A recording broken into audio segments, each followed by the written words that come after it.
Constituent assembly members के लिए बनाया गया था। A very rare and truly a collector's item, which was meant for those जिन्होंने 2 साल 11 महीने 17 दिन लगातार मेहनत करके इस किताब को मुकम्मल किया था। My dear friends, तो पेश करते हैं The Constitution of India, हमारे भारत का संविधान। ये कोई आम किताब नहीं है, बल्कि प्रतीक है हमारे मुल्क का। पर कभी सोचा है आपने कि ये मुल्क आखिर होता क्या है? समाजशास्त्री कहते हैं कि एक ही नस्ल, दर, जबान, परचम और हुक्म को मानने वाले बाशिंदों के समूह से बनता है एक मुल्क, एक देश। मगर हिंदुस्तान जैसे बहुत सी भाषाओं, धर्मों और तमाम जातियों एवं प्रजातियों वाले सब कॉन्टिनेंट को किसी तंग नजरिए से नहीं देखा जा सकता है। और ऐसे मुल्क, ऐसे समाज में पुरानी नीतियों को तोड़कर सबको साथ लेकर आगे चलने के लिए किसी पुराने कानून से भी काम नहीं चल सकता है। इसीलिए हमारे पुरखों ने बनाया था हमारा संविधान, हमारा कॉन्स्टिट्यूशन, हमारा आईन। लेकिन ये काम इतना आसान नहीं था। इसमें भी बहुत सी बाधाएं आई और काफी विषम परिस्थितियों का सामना हमारे कॉन्स्टिट्यूएंट असेंबली मेंबर्स को करना पड़ा। अंग्रेजों ने सन 1935 में गवर्नमेंट ऑफ इंडिया एक्ट बनाया। ये एक्ट भारतीयों की उम्मीदों से न सिर्फ कम और अलग था, बल्कि इसके वजह से कांग्रेस और मुस्लिम लीग के दरमियान दूरियां और बढ़ने लगी। दूसरे विश्व युद्ध के बाद ब्रिटेन के तत्कालीन प्रधानमंत्री क्लेमेंट एटली ने कहा, भारत के लिए नया संविधान बनाने का और मुसलमानों को अलग से अधिकार देने की मुस्लिम लीग की मांग पर काम फौरन किया जाएगा।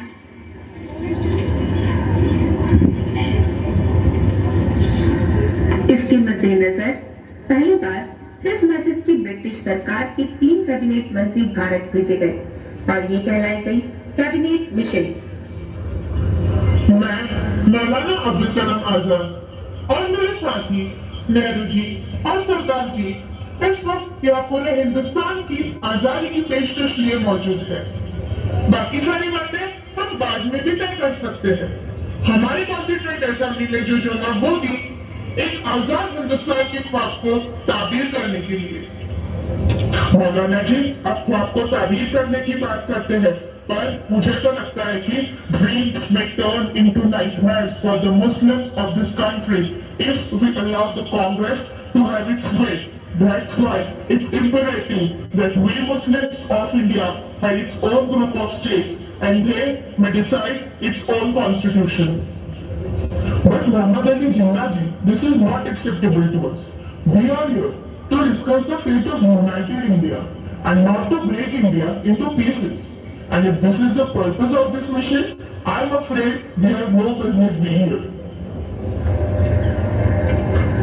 ये तो सिर्फ शुरुआत थी, चुनौतियां तो और भी आनी बाकी थी। संविधान सभा में जितनी तीखी और गर्म बहस भाषा के सवालों को लेकर हुई, उतनी और किसी विषय पर नहीं हुई। मेरा मत है कि हिंदी और केवल हिंदी इस देश की राष्ट्रभाषा हो सकती है। जहाँ तक दक्षिण भारत के नागरिक और सदस्यों का सवाल है, जैसे कि हमारे टी कृष्णमाचारी जी, मैं स्वीकार करता हूँ कि कुछ वर्षों तक कार्यवाही को अंग्रेजी में चलाना होगा। उन पर हम जबरदस्ती कुछ लाद तो नहीं सकते, मगर अंत में हिंदी ही हमारी राष्ट्रभाषा होगी और साथ में देवनागरी हमारी राष्ट्रलिपि। As my friend Sheikh Govindadas said, I would so convey a warning on behalf of the people of South India because there are already elements there who want separation and it is up to us to firmly try and keep those elements down. And my friends in UP, do not help in any way by repeatedly logging the idea of Hindi imperialism. So, it's up to my friends in UP to have an unbroken, undivided whole India, or it's up to them to have only a Hindi India. मुझे ये देखकर सख्त मायूसी हुई कि इस तरफ से लेकर उस तरफ यानी हर तरफ तक ख्याली छाई हुई है। मैं सिर्फ इतना कहना चाहूंगा कि ऐसा तंग दिमाग लेकर हम दुनिया की बड़ी कौम कभी नहीं बना पाएंगे। ऐसे हालात में एक विशेष कमेटी बनाई गई और श्री के मुंशी और श्री गोपाल स्वामी अयंगर को कोई ऐसा फार्मूला इजाद करने का काम दिया गया जिससे भाषा के सवाल पर सब संतुष्ट हो सके। The final decisions turned out that Hindi was adopted as language for all official purpose of the Union under the Constitution. Hindi को ही हमारी राष्ट्रभाषा घोषित किया गया। The subsidiary decisions were that English was kept going for the period of 15 years until the Hindi could establish itself where English stood.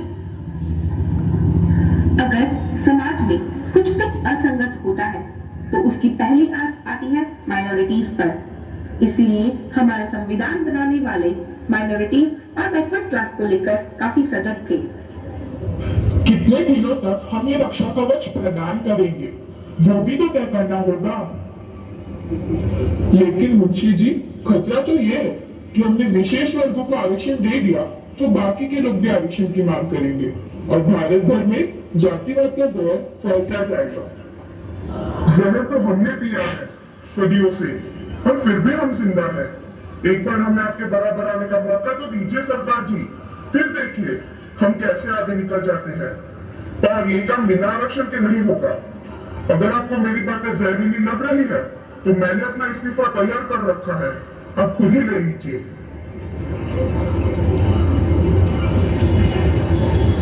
मैं बड़ा ही जिद्दी आदमी अम्बेडकर, लेकिन मूर्ख नहीं। किसान हूँ, देखकर ही बता सकता हूँ कौन सा बीज मुझे कल जाकर अच्छी फसल देगा। संविधान सभा के सेंट्रल हॉल में 3 साल में बहुत से प्रस्ताव, अनुच्छेद और नुक्ते रखे गए, पास किए गए और बिल्कुल अंत में पारित हुई हमारी उपदेशिका यानी प्रियम्बल, जो संविधान में सबसे पहले आती है। संविधान अगर एक राजनीतिक संवैधानिक दस्तावेज है तो यह उपदेशिका उसका दार्शनिक नजरिया, the philosophic vision document of our constitution. इस उपदेशिका की नींव शुरुआत में संविधान सभा के 5वें ही दिन 13 दिसंबर सन 1946 को रख दी गई, जब पंडित जवाहरलाल नेहरू ने सभा में एम्स एंड ऑब्जेक्टिव्स रेजोल्यूशन को रखा था।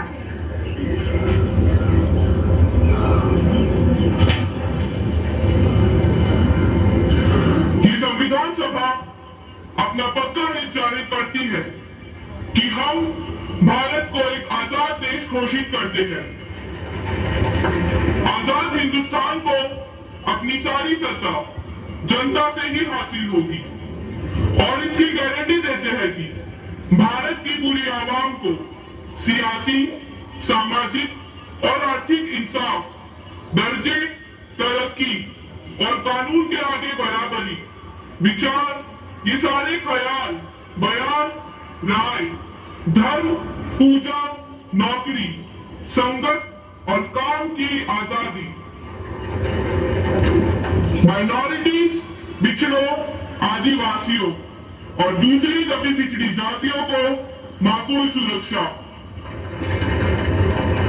गणराज्य की सीमाओं और जमीन की अखंडता की हिफाजत, ताकि एक अधीन देश दुनिया के तमाम मुल्कों में अपना सही सम्मानित स्थान पा सके और तन मन धन से विश्व शांति और मानवता के कल्याण में अपना हाथ बटा सके।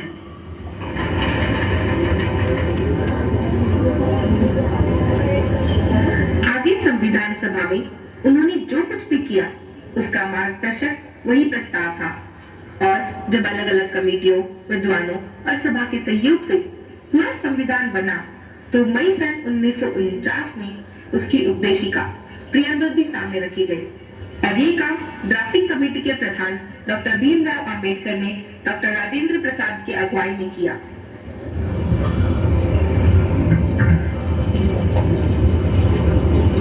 We, the people of India, having solemnly resolved to constitute India into a sovereign, socialist, secular, democratic republic and to secure to all its citizens justice, social, economic and political liberty of thoughts, expression belief, faith, and worship, equality of status and of opportunity, and to promote among them all fraternity, assuring the dignity of the individual and the unity and integrity of the nation. In our Constituent Assembly, this 26th day of November 1949, do hereby adopt, enact, and give to ourselves this Constitution.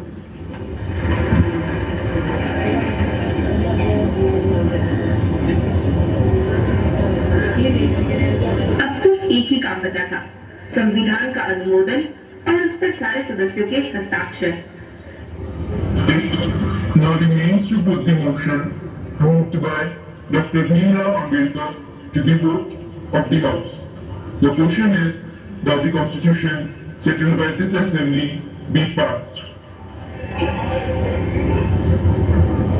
The motion is adopted.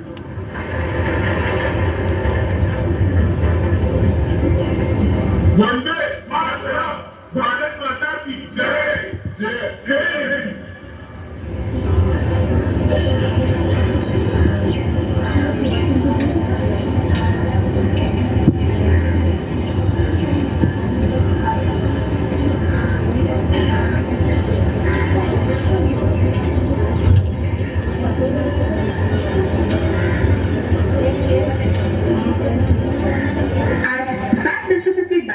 जब हम मुड़कर अपने संविधान की ओर देखते हैं तो हैरत होती है इस दस्तावेज को बनाने वालों की सूझबूझ पर। जैसा कि विद्वान लैमुएल ऑस्टिन ने लिखा है, equipped with the basic qualifications, attitudes and experience for creating and working a democratic constitution, Indians did not default the twisted destiny। यानी गणतंत्र चलाने के गुणों और अपने हुनर, हौसले, हिम्मत की बदौलत हिंदुस्तानियों ने किस्मत से मिलन की लगाई ये बाजी हारी नहीं, जीत ली है।